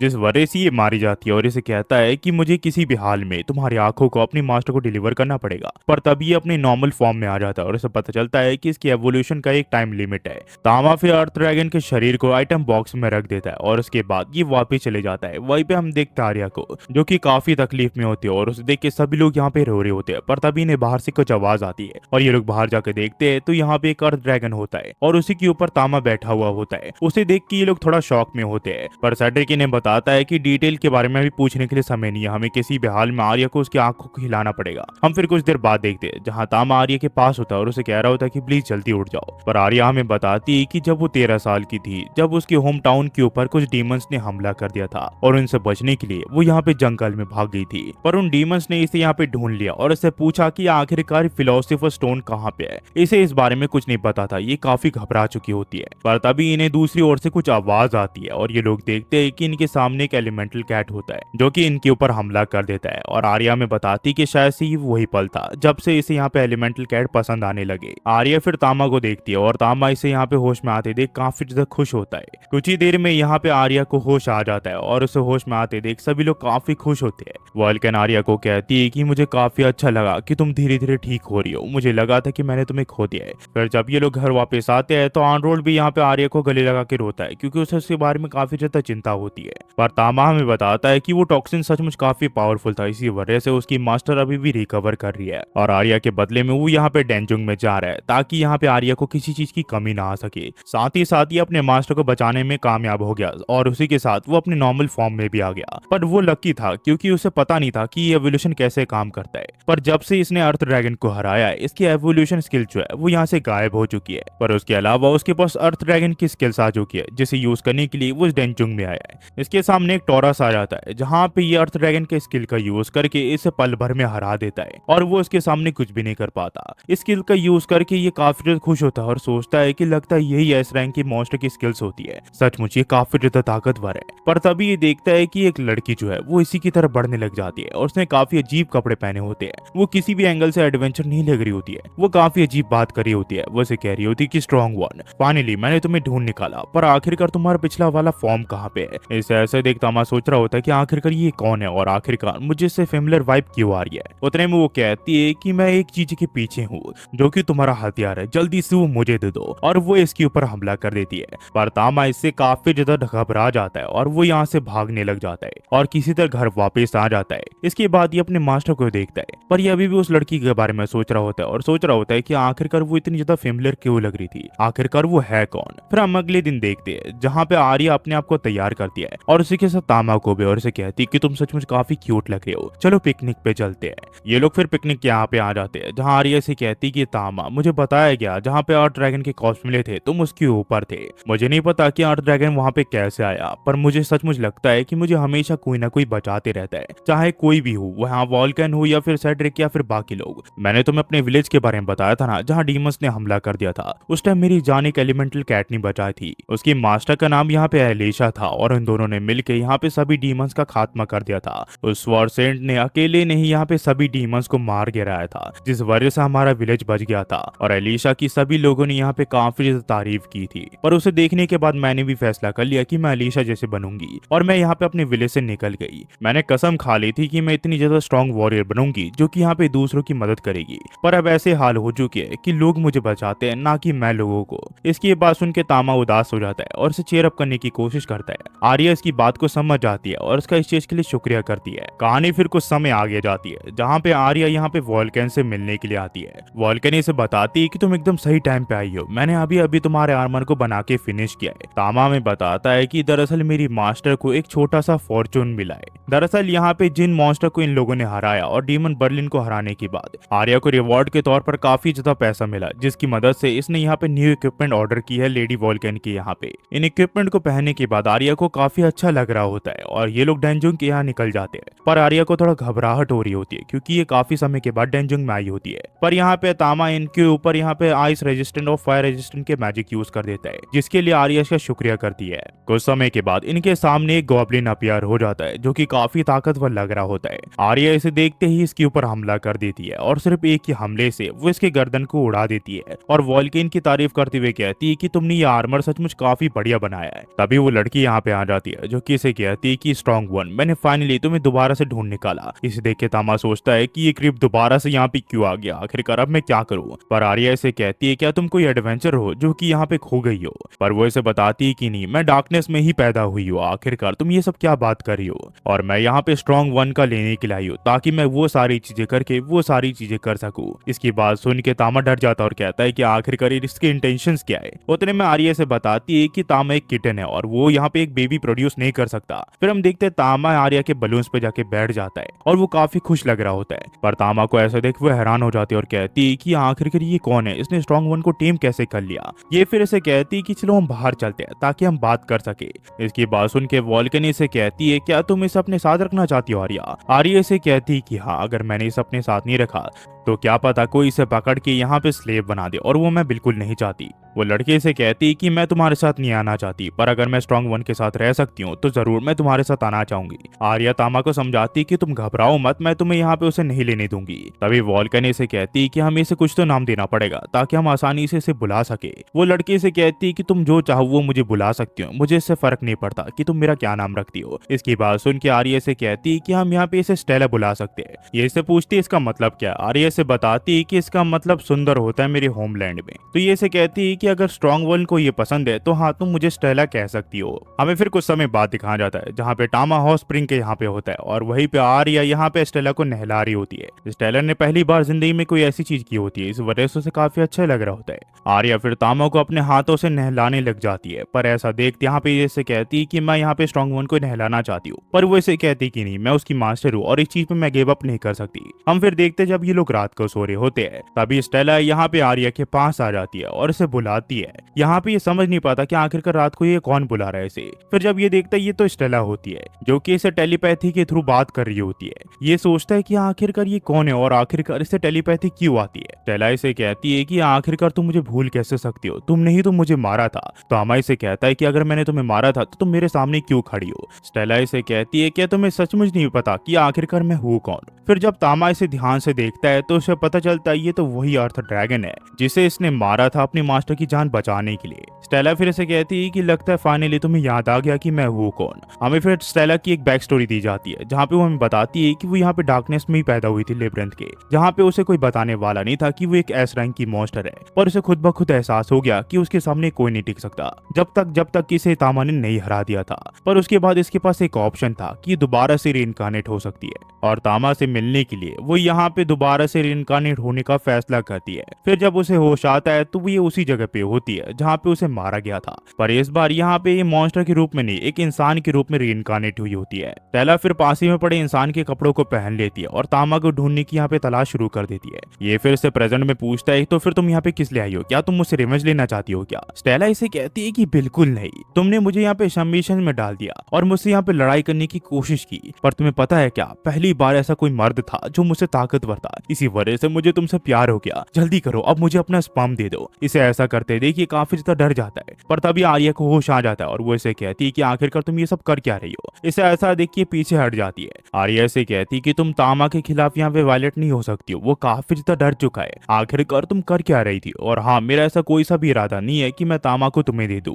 आर्या फिर तामा को किसी तरह संभालती है और उसे कहती कि अब घबराने की कोई जरूरत नहीं है और उसे अपने पास सुला लेती है। पर तामा अभी भी यहाँ पे स्टेला को देख रहा होता है और वो सोच रहा होता है कि आखिरकार वो अब क्या करेगी। पर स्टेला ने भी ठान लिया होता है कि वो किसी भी हाल में तामा को अपने आप को सबमिट करवा के रहेगी, जिस वजह से तामा घबरा चुका होता है और वो सोच रहा होता है कि आखिरकार हम किस मॉन्स्टर को अपने घर ले आए हैं। एपिसोड की शुरुआत होती है और हम स्टेला को देखते हैं जो कि आर्या से पूछती है कि आखिरकार ये चीज क्या है। आर्या इसे बताती है कि एक टोस्ट है, तुम इसे सैंडविच बना के खा सकती हो। इसके इसके बाद स्टेला इसे कहती है कि जो मीट और जो पत्ता इसके अंदर डल रखा है वो सचमुच काफी ज्यादा स्वादिष्ट है, मुझे काफी अच्छा लगा, और जो जूस तुमने मुझे दिया है वो सचमुच काफी ज्यादा टेस्टी है। इसके बाद ये तामा से पूछती है, तामा इसे कहता है कि तुम क्या कहना चाहती हो। ये इसे बताती है कि आखिरकार ये आर्या है कौन, ये दिखने में तो एक साधारण इंसान जैसी दिखती है, और क्या सचमुच वो इतनी ज्यादा ताकतवर है कि वो तुम्हें कंट्रोल कर सके, पर उसके अंदर से तो स्वीट पर्सोना की वाइब आती है। तामा इसे बताता है कि वो दोनों है, उसने मेरी जान बचाई है और मैंने कसम खा ली है कि वो मेरी मास्टर रहेगी जिंदगी भर के लिए। तो स्टेला इसे कहती है कि तुमने ये बोल के मुझे और ज्यादा चिंता में डाल रही है, मैं सचमुच काफी ज्यादा घबरा रही हूँ। तामा फिर इसे कहता है कि स्टेला तुम मेरी मास्टर को नहीं बता सकती कि मैं एक बेनुमुथ हूँ। ये इसे पूछती है ऐसा क्यों। तामा इसे बताता है कि उसे अगर पता चल गया कि मास्टर हूँ मैं उसके साथ नहीं रह पाऊंगा। तो ये इसे कहती कि ठीक है, पर तुम्हें मेरे साथ यहाँ पे पेयर करना पड़ेगा। इसके बाद सुन के तामा कहता है कि क्या सचमुच मुझे ये चीज करनी पड़ेगी क्या। ये इसे बताती है ऐसी कोई बात नहीं है, मेरी भी एक सेल्फ रिस्पेक्ट है और मैं यहाँ पे चाहती हूँ कि तुम अपने आप से मुझसे प्यार करो और मैं ये करके रहूंगी। तो ये इसे कहता है कि ठीक है, तुम आज से मुझे यहाँ पे तामा बुला सकती हो। तो स्टेला से पूछती है सचमुच। ये इसे कहता है कि हाँ, मुझे बार बार स्ट्रॉन्ग वन सुनना ये अच्छा नहीं लगता, तो तुम मेरे नाम से मुझे बुलाओ। ये लोग टाउन में फिर चलने लग जाते हैं, जहाँ आर्या से बताती कि मुझे लगा कि हम टाउन में चले तो तुम्हें कुछ याद आ जाए, मुझे लगता है कि तुम पहले एक एडवेंचर हुआ करती थी। स्टेला से पूछती है कि आखिरकार तुम्हें ऐसा क्यों लगा। आर्या से बताती है कि जब तुमने हमें लेबरिंथ में देखा तो तुम शॉक हो गई और मुझे लगा कि तुम्हारी मेमोरी ऐसे वापस आ सकती है। तो स्टेला से कहती कि तुम्हें पता नहीं कि मैं किस वजह से शॉक हो गई थी, तुमने तामा को अपना पेट बना लिया है और आखिरकार मैं ये चीज देख के सरप्राइज कैसे नहीं होती। तामा इसकी बात सुन के समझ आता है कि ये मॉन्स्टर की सर्वाइवल फिटेज होती है, इसी वजह से वो मेरे मास्टर को यहाँ पे रिस्पेक्ट दे रही है, क्योंकि मैं उससे ज्यादा ताकतवर हूँ और आर्या मेरी मास्टर है, इसी वजह से उसे आर्या की भी रिस्पेक्ट करनी पड़ रही है। आर्या फिर से कहती है कि तुम एडवेंचरिंग क्यों नहीं करती हमारे साथ, हो सकता है तुम्हें उससे कुछ याद आ जाए। ये इस चीज के लिए राजी हो जाती है, जिसके बाद वॉल्कन इसके लिए नए कपड़े बनाती है, जिसे पाकी काफी अजीब बिहेव करी होती है, जो देख के इन लोगों को भी काफी अजीब लगता है। पर यहाँ पे आर्या इसे कहती है कि अब हम यहाँ पे एडवेंचर गिल्ड में जाके तुम्हें रजिस्टर कर लेंगे, फिर हम लेबरिंथ के लिए निकलेंगे और वो जगह काफी खतरनाक हो सकती है, तुम्हें अपने लिए वेपन चूज कर लेने चाहिए। पर ये से बताती कि उसकी मुझे कोई जरूरत नहीं है, मैं अपने हाथों से ही सब कुछ हैंडल कर सकती हूँ। फिर अचानक से ये अपने शरीर को बदल लेती है और उसके हाथ और पूंछ आ जाते हैं जो कि ड्रैगन के होते हैं। ये देख के ये लोग काफी हैरान होते हैं और वॉल्कन सोचती है कि ड्रैगन के आर्म इसके पास कैसे है और टेल भी। ये से बताती है कि मुझे इस बारे में कुछ नहीं पता, पर जब भी मैं अपनी ताकत को अनलीश करती हूँ तब ये मेरे पास आ जाते हैं। तो ये सोचता है कि ड्रैगन नाइट है, जो कि रेयर ह्यूमंस होते हैं जिनके पास ड्रैगन और इंसान की एबिलिटीज होती है। वेल ये इतना ज्यादा सरप्राइजिंग नहीं है, क्योंकि वो पहले ड्रैगन रह चुकी है और वो अब इंसान है, तो शायद ये मिक्स होके आई है इस बार। तभी यहाँ पे जो वॉल्कन है वो इसकी पूंछ का अजीब से देखने लग जाती है। तो ये से पूछती तुम क्या करना चाहती हो। ये से कहती कि नहीं, बस मैं तुम्हारा मटेरियल चेक कर रही थी। ये से कहती कि मटेरियल, तुम्हारा मतलब क्या, तुम मुझे डरा रही हो। ये से कहती इसी कोई बात नहीं है, पर जो भी हो अभी तुम्हें अपने लिए वेपन चुन लेने चाहिए ताकि तुम डेंजंग में सर्वाइव कर सको। ये कहती है कि हाँ, मैं अपने लिए एक बड़ी सी स्वॉर्ड चुनना चाहती हूँ जो कि मेरे लिए एक बढ़िया वेपन होगा। पर उससे पहले ये एक बड़ी सी शील्ड को चुनती है जो कि काफी ज्यादा भारी होती है, पर वो उसे काफी आसानी से उठा पा रही होती है। तामा इससे पूछते है कि अचानक से तुमने स्वॉर्ड और एक्स को छोड़ के शील्ड को क्यों चुना। ये से बताती है कि अगर सच कहूँ तो मुझे यहाँ शील्ड जैसी चीजों में बिल्कुल भी इंटरेस्ट नहीं है, पर जब तुमने मुझे हराया तो मुझे एक लेसन सीखने को मिला, जितना अटैक इंपॉर्टेंट होता है उतना यहाँ पे डिफेंस भी इंपॉर्टेंट होता है, वरना विरोधी तुम्हें काफी आसानी से हरा सकता है। तो तामा इसे माफी मांगता है इसे मारने के लिए, पर ये से कहती है ऐसी कोई बात नहीं है, मैं तो ग्रेटफुल हूँ कि तुमने मुझे मार दिया, मुझे काफी नई चीजें सीखने को मिली और अपनी ताकत को जानने को मिला। तो तामा इसे कहता है कि जो भी तुम्हें अच्छा लगे तुम वो कर सकती हो और कोई से भी वेपन को चुन सकती हो। इसके बाद ये एक बड़े से स्वॉर्ड को चुनती है और कहती है कि ये स्वॉर्ड मेरे लिए काफी अच्छी रहेगी।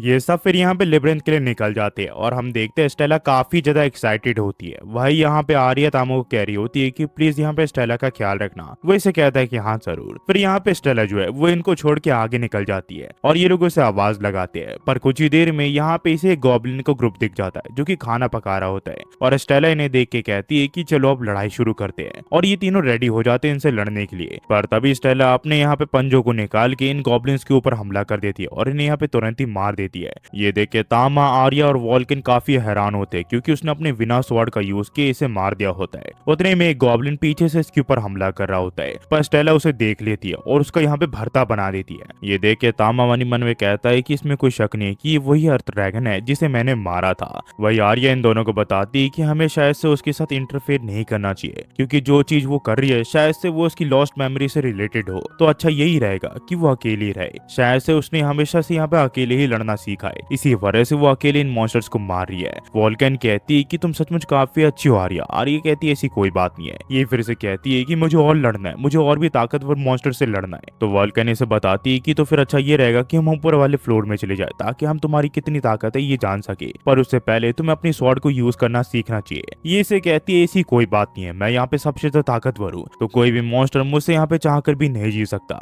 कुछ देर के बाद ये लोग ऊपर वाले फ्लोर पे चले जाते हैं, जहाँ पे इन्हें डी रैंक के ऑर्क दिखते हैं, जिन्हें देख के वॉल्कन एक्साइटेड हो जाती है और कहती है कि तुम चाहे जितने भी ताकतवर हो, मैं तुम्हें पल भर में हरा दूंगी। और ऐसा ही होता है, ये अपने स्वॉर्ड और शील्ड का यूज करती है, जिससे ये इनको बहुत बुरी तरह मारने लग जाती है। ये देख के आर्या सोचती है कि मुझे लगा नहीं था कि वो इतनी ज्यादा ताकतवर होगी। वहीं पे ये सोच रहा होता है कि आखिरकार वो कितनी ज्यादा ताकतवर है, उसके पास कितनी ताकत है कि वो इतनी आसानी से इन मॉन्स्टर को मार रही है। पर आर्या कहती कि ये सब तो ठीक है, पर तीसरे फ्लोर में जो चीज होती है उस चीज के लिए शायद वो तैयार नहीं है। पर ये लोग फिर भी तीसरे फ्लोर में आ जाते हैं और अभी भी स्टेला काफी ज्यादा एक्साइटेड होती है। और हम देखते हैं यहाँ पे डी रैंक का रोपर होता है, जो कि इन्हें कोई देख रहा होता है। इसे देख के स्टेला कहती है कि आखिरकार इसे देख के मुझे अजीब सी वाइब क्यों आ रही है। तामा इसे बताता है कि रीइंकार्नेशन होने के बाद ये तुम्हारे लिए थोड़ा टफ हो सकता है, खासकर कि जब तुम्हारी फीमेल की बॉडी है। ये काफी गंदा मॉन्स्टर है, तो इससे सावधानी से लड़ना। स्टेला फिर इसके ऊपर हमला कर देती है, पर वो मॉन्स्टर इसके स्वॉर्ड को अपने टेंटिकल से पकड़ लेता है। पर जब स्टेला उसे काटती है तो उसका सारा लिक्विड इसके ऊपर गिर जाता है,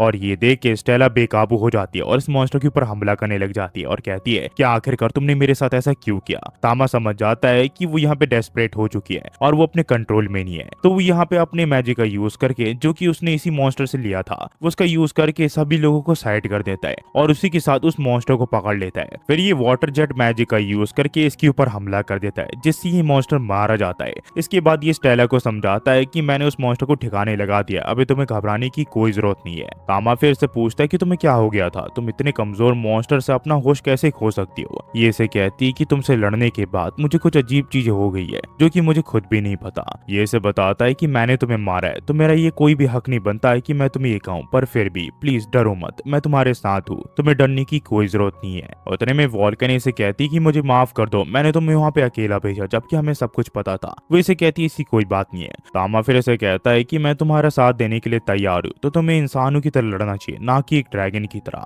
ये इसे कहती है कि तुमसे ये बात सुन के मुझे काफी अच्छा लगा, तुम सचमुच काफी अच्छे हो तामा। ये फिर सभी को कहती है कि अब मैं एक इंसान की तरह लड़ूंगी ताकि मैं और ज्यादा एक्सपीरियंस गेन कर सकूं। अब मैं अपने स्वॉर्ड और शील्ड का अच्छे से यूज करूंगी ताकि मैं अपने साथियों का साथ दे सकूं। वॉल्कन इसे कहती है तो काफी अच्छी बात है, तुम अपनी ताकत को और भी बढ़ा सकती हो इससे, और हम एक अच्छी पार्टी बनेंगे, मुझे इस पे पूरा यकीन है। इसकी बात सुन के वॉल्कन को याद आता है कि कुछ एडवेंचर्स के पार्टी मेंबर्स थे जो कि इससे लड़ने के लिए आए थे। वैसे तो अकेले कुछ भी नहीं कर पा रहे थे, पर जब वो एक साथ मिल गए थे तो वो लोग इसके ऊपर भारी पड़ गए थे, पर उसके बावजूद इसने उन सभी को हरा दिया। पर उनसे उस ये चीज सीखने को मिला कि अगर ये एक साथ मिल जाए तो कोई भी इन्हें नहीं हरा सकते। स्टेला फिर यहाँ पे कहती है कि हम एक साथ अब मॉन्स्टर से लड़ेंगे, अब हमें कोई नहीं रोक सकता। वही दूसरी ओर आर्या यहाँ पे पूरी तरह हॉर्नी बन चुकी होती है और वो तामा को कहती है क्या तुम अपने वंडरफुल स्किल का यूज करके मुझे उन टेंटिकल्स का स्वाद दे सकती हो क्या। तामा इसकी बात सुन के कहता है क्या ये सचमुच सीरियस है क्या, आखिरकार ये सब क्या हो रहा है। तभी यहाँ पे आर्या इसे कहती है कि प्लीज मेरे पास आओ और चीज का यूज करो। उतने में वॉल्कन इसे कहती है कि तुम यहाँ पे लेबिरिंथ पे हॉर्नी चीजें नहीं कर सकती हो, आखिरकार तुम क्या कर रही हो, होश में आओ। ये सब फिर आगे बढ़ने लग जाते हैं ताकि ये लोग अगले फ्लोर तक पहुंच सके और वहाँ के मॉन्स्टर्स को हरा सके। पर तभी यहाँ पे वॉल्कन इसे कहती है कि मेरे पास एक आइडिया है, मुझे पता नहीं एक अच्छा आइडिया या बुरा, पर मैं तुम्हें कुछ बताना चाहती हूँ। वो यहाँ पे स्टेला को कहती है कि तुम हमारे डिफेंस की तरह यूज होगी, तुम यहाँ पे मॉन्स्टर का ध्यान भटकाओगी और हमें प्रोटेक्ट करोगी, जबकि हम दूसरे मॉन्स्टर्स के ऊपर अटैक करेंगे और तुम फ्रीली कुछ भी कर सकती हो। ये इसे कहती है कि अगर मैं वाइल्ड जा सकती हूँ तो ये काफी अच्छी बात है, और ये लोग प्लान बना के आगे निकल जाते हैं। उतने में इन्हें यहाँ पे एक ऑर्का का ग्रुप दिखता है जो कि एक साथ होता है, और वो इन्हें देखते इनके ऊपर हमला कर देते हैं। पर यहाँ पे स्टेला जो है वो इनको यहाँ पे रोक देती है अपनी शील्ड की मदद से और इनके ऊपर हमला कर देती है। पर जैसे ही एक और का हाथ कटता है वो यहाँ से भागने लग जाता है और स्टेला उसका पीछे करते हुए कहीं चली जाती है। ये देख के ये दोनों काफी हैरान होते हैं और सोचते हैं कि आखिरकार स्टेला उसके पीछे कहाँ गई। वहीं पे हम देखते हैं तामा को, जो कि यहाँ पे लायन ब्लेसिंग का यूज करके इन दोनों के ऊपर एक प्रोटेक्ट की शील्ड बना देता है ताकि इन दोनों को इनसे लड़ने में कोई तकलीफ ना हो। पर तभी आर्या इसे कहती है कि तामा प्लीज उस टेंटिकल्स का भी यूज करो ना, वो मुझे काफी अच्छे लगते हैं। पर इसकी बात सुन के तामा थोड़ा ट्रॉमेटाइज होता है और सोचता है कि आखिरकार मेरी मास्टर ये सब क्या सोचती रहती है। फिर हम देखते हैं आर्या इसे कहती है कि हमें जल्दी से यहाँ पे सब कुछ फिनिश करके स्टेला के पास जाना चाहिए। वॉल्कन कहती है कि हाँ, और ये दोनों मिलके इन ऑर्स के ऊपर हमला कर देते हैं। कुछ देर के बाद इनके सामने एक जायंट रॉपर आ जाता है जो कि डी रैंक का होता है। इसे देख के ये तीनों एक साथ इस मॉन्स्टर के ऊपर हमला कर देते हैं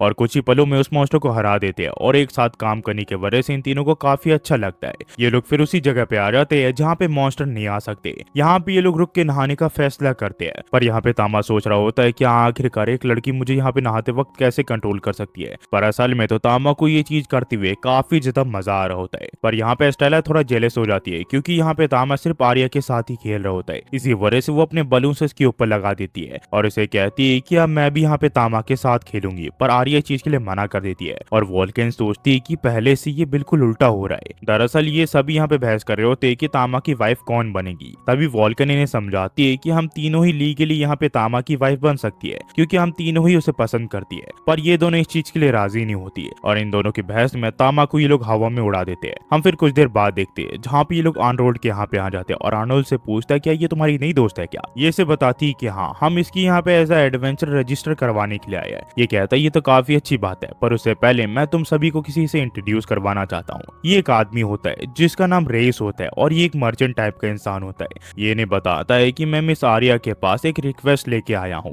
आर्या से पूछती कि वो किस तरह की रिक्वेस्ट है। आर्नोल्ड से बताता है कि रेस दरअसल किसी को ढूंढ रहा है जो कि डिपेंडेबल हो। ये से कहती है कि क्या तुम मुझे बता सकते हो कि आखिरकार वो रिक्वेस्ट क्या है। ये इन्हें बताता है कि ये जर्नी 7 से 8 दिन की होने वाली है जहाँ पे आप लोग मुझे कंपनी दोगे और मुझे प्रोटेक्ट करोगे। वॉल्कन इन्हें बताती है ये तो काफी अच्छी बात है, पर मैं अपनी दुकान को छोड़ के यहाँ से नहीं जा सकती। दरअसल एक बुक है जिसे मुझे कंप्लीट करना जरूरी है और उसमें मुझे कुछ दिन लग जाएंगे। तो ये से कहती है कि हम वर्क को यहाँ पे मना नहीं कर सकते। वॉल्कन इसे कहती है कि उसकी चिंता तुम मत करो, मेरा काम खत्म होते ही मैं तुम्हें यहाँ पे ढूंढने के लिए निकल जाऊंगी। तभी यहाँ पे स्टेला से पूछती है कि आखिरकार हम किसे डिफेंड कर रहे हैं, हमें ये तो बताओ। यहाँ पे रेस से बताता है कि मैं तुम्हें इन पर्सन दिखाना चाहूंगा कि आखिरकार हम किस चीज की प्रोटेक्शन कर रहे हैं। ये फिर इन एक तहखानी जैसी जगह पे ले आता है जहाँ पे एक बड़ी सी चीज रखी हुई होती है। पर जब रेस इन सभी को वो चीज दिखाता है तो स्टेला काफी ज्यादा हैरान हो जाती है क्योंकि और कुछ नहीं, ये स्टेला का पुराना शरीर होता है, यानी कि अर्थ ड्रैगन का स्केलेटन जो कि ऑक्शन में इसने खरीदा होता है। तो जैसा कि हमने पिछले एपिसोड में देखा, रेसेस इन्हें यहाँ पे अर्थ ड्रैगन के शरीर को दिखाता है और स्टेला इसे देखती हैरान हो जाती है। यहाँ रेसेस ने बताता है कि स्केलेटन को इसने यहाँ पे ऑक्शन के दौरान खरीदा होता है। उतने में यहाँ पे तामा स्टेला से पूछता है कि तुम ठीक तो हो ना।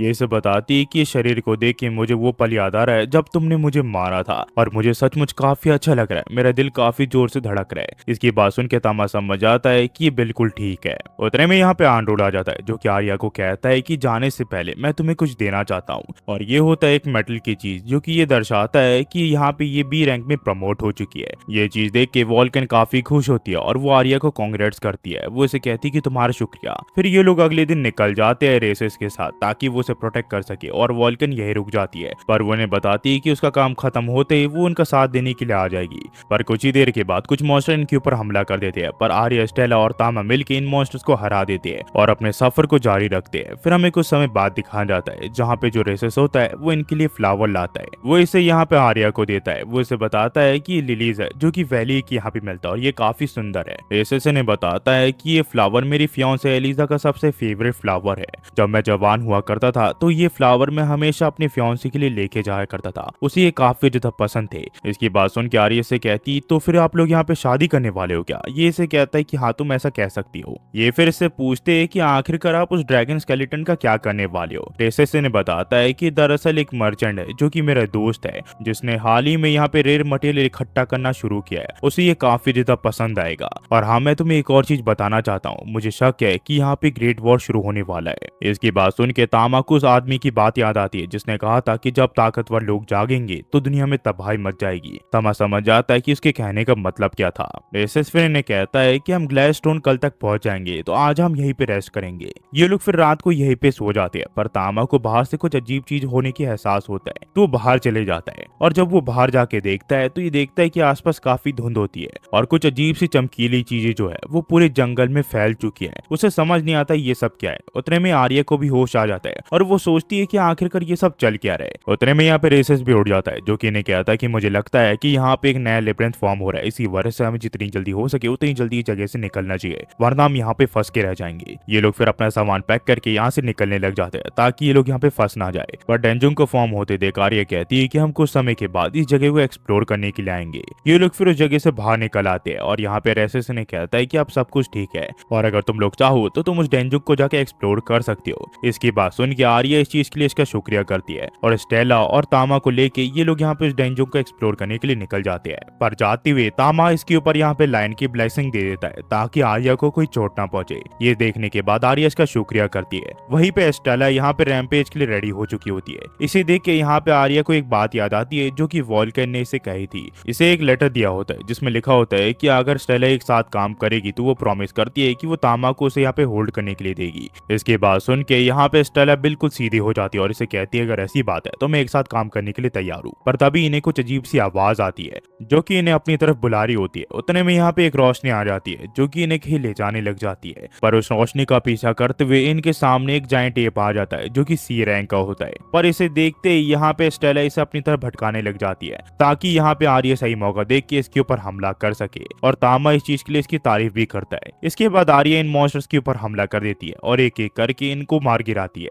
आर्य फिर यहाँ पे स्टेला की तारीफ करते हुए कहती है कि तुमने काफी अच्छा टीम वर्क दिखाया, पर स्टेला इसे कहती है ऐसी कोई बात नहीं है, मैंने ये तुम्हारे लिए नहीं, मैंने ये तामा के लिए किया ताकि मैं उसे होल्ड कर सकूं। उतने में यहाँ पे इन्हें दोबारा से आवाज आती है जो कि इन्हें कहती है कि क्या तुम यहाँ से जा रही हो क्या। ये इसे कहती है कि अगर तुम बाहर नहीं आए तो हम वहाँ पे आ रहे हैं। वो आवाज इन्हें कहती है कि नहीं, हम ही सामने आते हैं, और ये लोग देखते हैं इनके सामने दो अजीब सी दिखने वाली लड़कियां आ जाती है। यहाँ पहली लड़की जिसका नाम फ्री होता है वो इसे बताती है कि वो एक हाई ड्राइड है, और दूसरी लड़की का नाम लिली होता है जो कि इन्हें बताती है कि वो एक हाई पिक्सी है। इन्हें देख के स्टेला इनसे पूछती है कि आखिरकार तुम लोग हो कौन। तभी आर्या से बताती है कि ये फेरीज है जो कि फॉरेस्ट लेबिरिंथ में रहती है। यहाँ पे आर्या फिर इनसे अच्छे से बात करती है और इन्हें कहती है कि मुझे तुमसे मिलकर काफी अच्छा लगा। उतने में यहाँ पे जो फेरी होती है वो यहाँ पे तामा को गोद में उठा लेती है और कहती है ये काफी ज्यादा क्यूट है। पर ऐसा करते देख स्टेला कहती है ये बिल्कुल भी फेयर नहीं है, मुझे उसे उठाने दो। पर यहाँ पे तामा इसे समझाता है कि स्टेला अपने आप को शांत करो और ये सब करना बंद करो, ये लोग डर रहे हैं। ये इसे बताती है कि हमें इनसे तमीज से बात करने की क्या जरूरत है, ये लोग तो हमें ट्रैप में फंसा रहे थे ना। ये इसे कहती है ऐसी कोई बात नहीं है, हम तो बस इस किटन के दोस्त बनना चाहते थे, इसी वजह से हम तुम्हें यहाँ पे लाए।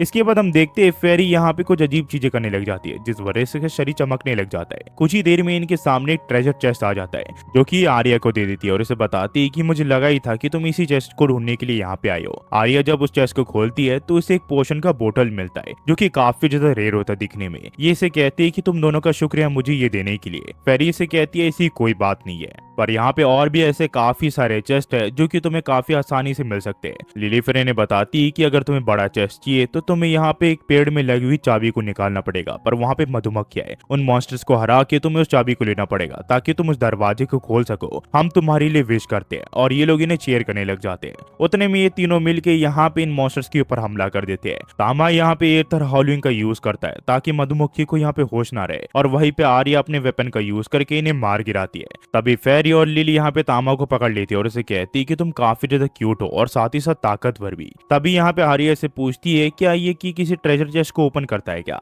लिली से बताती है ऐसी बात नहीं है, यहाँ पे ये बॉस की रूम के दरवाजे की चाबी है जहाँ पे अगर तुम बॉस को हरा दोगे तो तुम्हें यहाँ पे एक बड़ा सा चेस्ट मिलेगा, उसके अंदर क्या है वो हमें भी नहीं पता। तो ये कहती है कि अगर वो बॉस रूम है तो वहाँ पे वैल्यूएबल आइटम होंगे, पर वहाँ जाने से पहले यहाँ पे हमें एक जगह रुक के रेस्ट कर लेना चाहिए ताकि हम रिकवर कर सके। इसकी बात सुन के लिली से कहती है कि ठीक है, पर हम भी तुम्हारे साथ आना चाहते हैं। ये इसे पूछती है कि ऐसा क्यों। फेरी से बताती है कि हम हमेशा से यहाँ पे इंसानों के टाउन को यहाँ पे विजिट करना चाहते थे। आर्या फिर इन्हें टाउन के यहाँ ले आती है और इस जगह को देख के लिली और फेरी काफी ज्यादा एक्साइटेड होते हैं, और इसी वजह से ये दोनों बिना सोचे समझे यहाँ भागने लग जाते हैं। पर आर्या इन दोनों को डांट के समझाती है कि तुम दोनों को ऐसे नहीं भागना चाहिए, अगर तुम खो गए तो क्या होगा। ये लोग फिर इससे माफी मांगते हैं। फिर आर्या ने कहती है कि चलो अब मैं तुम्हें टाउन घुमाती हूँ, तुम्हें काफी अच्छा लगेगा। उतने में यहाँ पे ये लोग एक शॉप के पास चले जाते हैं जहाँ पे इन्हें कैंडी जैसी चीज मिलती है जो कि यहाँ पे फेरी खा लेती है और उसे वो काफी अच्छा लगता है। ये चीज देख के यहाँ पे दुकानदार इनसे पूछता है कि तुमने ये खा तो लिया, पर तुम्हारे खाने के पैसे कौन देगा। तभी यहाँ पे आर्या कहती है कि मुझे माफ कर दीजिए, मैं इसके लिए पे कर दूंगी। फेरी फिर लिली से पूछती है कि हमने फिर से कुछ गड़बड़ कर दिया क्या। लिली से कहती है कि मुझे लगता है। तभी यहाँ पे आर्या से कहती है कि चिंता मत करो, तुम इसे खा सकती हो। तो फेरी इस चीज के लिए इसका शुक्रिया करती है, और ये दोनों जब इसे टेस्ट करते हैं तो इन दोनों को इसे खाने में काफी ज्यादा बढ़िया लगता है। आर्या फिर उस पोशन को रेसिस के पास ले आती है और रेसिस इस चीज को देखने के बाद इसे बताता है कि ये ड्रॉप ऑफ ट्रूथ है। इस पोशन को किसी को पिलाने के बाद वो यहाँ पे सिर्फ सच ही बोलेगा, और ये आइटम काफी ज्यादा रेयर होते हैं, इसी वजह से इनकी कोई प्राइसिंग नहीं होती कि किस चीज में बिक सकता है। तो अच्छा यही रहेगा कि तुम इसे अपने पास रख लो। उतने में यहाँ पे लिली आ जाती है और साथ ही साथ फेरी भी, जो कि आर्या को कुछ बताने के लिए आए होते हैं। पर रेसिस जैसे फेरी और लिली को देखता है वो काफी ज्यादा शॉक में होता है। तभी यहाँ पे स्टेला आ जाती है जो कि इन्हें बताती है कि मैंने इन दोनों को रोकने की कोशिश की पर वो तुमसे मिलना चाहते थे। रेसिस फिर इन्हें कहता है कि मुझे माफ करना, मैं थोड़ा शौक हो गया क्योंकि पहले मैंने कभी भी फेरिस को नहीं देखा, पर हाँ मुझे एक जरूरी काम है जिसके लिए मुझे अभी जाना पड़ेगा, मैं तुम लोगों से बाद में मिलता हूँ। पर रेसेस का ऐसा रिएक्शन देख के ये लोग भी थोड़े हैरान होते कि आखिरकार उसे क्या हुआ। फिर हमें रात को दिखाया जाता है जहाँ पे ये लोग नहाते हैं और उसके बाद सोने के लिए चले जाते हैं। पर यहाँ पे स्टेला जो है वो तामा को हाथ लगाने की कोशिश करती है, पर तामा उसे यहाँ पे खरोच देता है जिस वजह से वो रोने लग जाती है। आर्या फिर तामा को समझाती है कि उसने काफी ज्यादा हार्डवर्क किया है, आज तुम उसे छूने दे सकते हो। तो तामा को ना चाहते हुए भी यहाँ पे उसके सामने आना पड़ता है। उसके बाद स्टेला यहाँ पे उसे छूती है जिससे उसे काफी अजीब लगता है, पर स्टेला को काफी अच्छा लग रहा होता है। और इसे ऐसा करते हुए देख आर्या सोचती है कि लगता है स्टेला तामा से सचमुच काफी प्यार करती है। हमें फिर रात को दिखाया जाता है जहाँ पे हम वॉल्कन को देखते हैं जो कि आर्या से मिलने के लिए आई होती है। पर तभी यहाँ पे इसके सामने एक स्केलेटन आ जाता है जिसे देख के ये सोचती है कि आखिरकार ये मॉन्स्टर यहाँ पे क्या कर रहा है। पर वॉल्कन अपने हथौड़े की मदद से इस स्केलेटन को यहाँ पे तबाह कर देती है। तभी इसे यहाँ पे एक बेल की रिंग सुनाई देती है, पर जब ये पीछे मुड़ के देखती है तो यहाँ पे कोई नहीं होता। पर हम वॉल्कन के पाँव के नीचे देखते हैं जहाँ पे वही फ्लावर्स होते हैं जो कि रेसस अपने वाइफ के लिए चुना करता था। यहाँ पे एक ग्रेव भी होती है, वही हमें आर्या के यहाँ दिखाया जाता है जो कि यहाँ पे उस की मदद से बॉस का रूम यहाँ पे खोल देती है। पर इन लोगों के साथ फेरी और लिली जाने से मना कर देते हैं। वो इन्हें कहती है कि हम लोग यहीं पे तुम लोगों का इंतजार करेंगे। पर उन लोगों के अंदर जाते ही हम किसी अनजान आदमी को देखते हैं जो कि यहाँ पे इन दोनों को देख रहा होता है। वही ये लोग जैसे ही अंदर जाते हैं इनके सामने बी रैंक का यहाँ पे टॉरेंट ड्रेक आ जाता है जो कि काफी खतरनाक मॉन्स्टर होता है। वो इन्हें देखते ही इनके ऊपर हमला कर देता है, पर यहाँ पे स्टेला अपनी शील्ड की मदद से इसे डिफेंड कर देती है और उसे भटकाने लग जाती है ताकि आर्या और तामा सही वक्त देख के इनके ऊपर हमला कर सके। जैसे स्टेला यहाँ पे उस मॉन्स्टर को पकड़ती है वैसे ही यहाँ पे तामा को एकदम सही मौका मिल जाता है क्योंकि वो बिल्कुल खुला होता है। वो यहाँ पे अपने फायर मैजिक का यूज करके इस मॉन्स्टर के ऊपर हमला कर देता है जिससे ये मॉन्स्टर जलने लग जाता है क्योंकि इसका पूरा शरीर वुड से बना हुआ होता है। उतने में यहाँ पे आर्या अपने वेपन का यूज करके इस मॉन्स्टर के ऊपर हमला कर देती है जिस वजह से ये मॉन्स्टर यहाँ पे मारा जाता है। और मॉन्स्टर के खत्म होते इनके सामने एक ट्रेजर बॉक्स अपीयर हो जाता है जहाँ पे एक लेटर होता है और उसे खोलते ही इन्हें पता चलता है ये सील्ड मैजिक है। पर ये लोग इसे पढ़ नहीं पा रहे होते क्योंकि ये एंशिएंट लैंग्वेज में लिखी हुई होती है। पर कुछ ही देर में इन स्क्रोल्स के अंदर से लाइट आने लग जाती है और वो लाइट सीधा यहाँ पे आर्या के अंदर घुस जाती है और आर्या के अंदर घुसते ही वो लाइट खत्म हो जाती है। इसके बाद हमें पता चलता है कि आर्या को एंशिएंट होली स्केल मिल चुकी है जो कि उसके लिए काफी अच्छी होती है। ये लोग फिर बाहर आ जाते हैं, पर बाहर आने के बाद ये लोग देखते हैं कि फेरी और लिली यहाँ से गायब है और उनके खाने का जो आइटम है वो यहाँ पे गिरा हुआ होता है। सीन फिर रेसेस के यहाँ पे जाता है जो कि कह रहा होता है कि बस कुछ समय और उसके बाद हम दोनों एक दूसरे के साथ मिल जाएंगे। एलिसा वो यहाँ पे अपनी वाइफ की फोटो के यहाँ देख रहा होता है और यहाँ से जो कहानी वो टू भी कंटिन्यू जाती है। इसका अगला एपिसोड जैसे आएगा मैं उसे एक्सप्लेन कर दूंगा। मुझे पता है कि मैं काफी समय के बाद वीडियो डाल रहा हूँ, उसके लिए मुझे माफ कर देना, पर अब चिंता मत करिए, अब मैं रेगुलर होने वाला हूँ और डेली कंटेंट डालूंगा। ज्यादातर लॉन्ग वीडियोस आएंगी और शॉर्ट वीडियोस भी, पर उसमें प्लीज थोड़ा एडजस्ट करना। अगर शॉर्ट वीडियो होती हो तो प्लीज गाइस थोड़ा देख लिया करो क्योंकि यार छोटे वीडियो पे मैं रेवेन्यू नहीं कमा पा रहा हूँ। बड़ी वीडियोस थोड़ी लंबी होती है इस वजह से ज्यादा एड्स लग जाते हैं और उससे मेरी थोड़ी रेवेन्यू जनरेट हो जाती है। पर प्लीज छोटे वीडियोस को भी थोड़ा देख लिया करो, थोड़ा सपोर्ट की जरूरत है मुझे अभी तुम लोगों की। बस जाते हुए सिर्फ इतना ही कहूंगा। Thanks for watching, next video मिलता है, होपफुली आप सब बढ़िया होंगे। Thanks for watching guys.